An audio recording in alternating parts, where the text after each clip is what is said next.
Data is it's a fact of life. We've moved from the Internet of Things to the Internet of Everything. All the devices are connected. All of them are providing information. That information is incredibly valuable for a marketer. I do think that GDPR is a very good idea.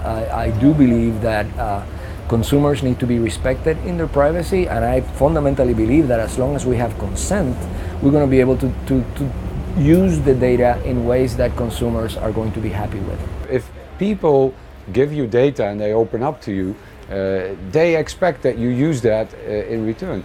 So from that point of view, data really can make people's lives better. But if I use it to send retail advertising to somebody who just bought a car, and the advertising I send is a better offer than what they just purchased, I'm going to really upset someone.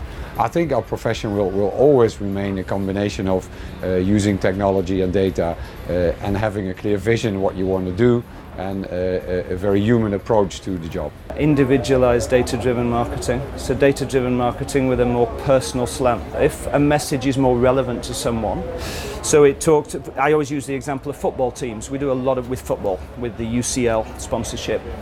Most guys support a football team. If you know what that team is and you can put it in the first frame of the video or the first word, they're more likely to engage with that piece of copy than just scroll through it. The dangers now with the data-driven is you can focus very much on short-term ROI, and the best way is to just push as many messages out there as you can to get some conversion and to get some instant sales. And we'll do some of that, and some companies will probably do a lot more than us because they're more data-driven. I think we need to get that balance between the short-term focus on what we can sell and how we build the brand over long-term. What is the value exchange for consumers? And I think that's too cloudy right now.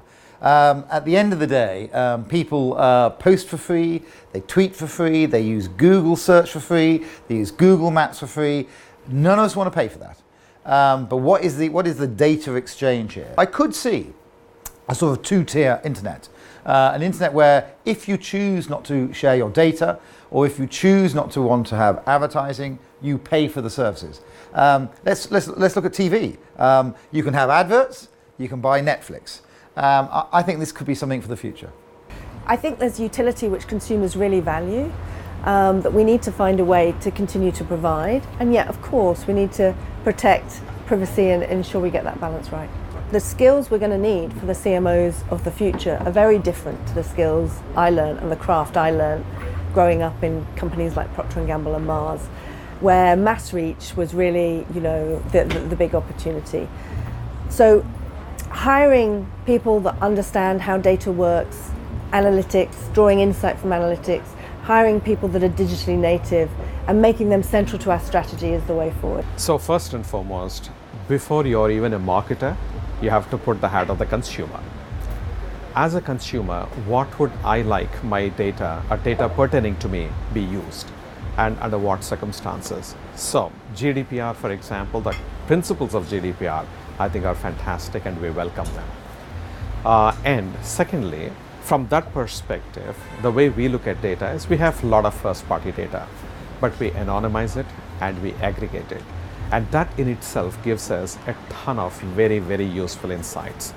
And where customers have given permission to other third parties, if there is an important and a useful opportunity for us to integrate, we go ahead and do that.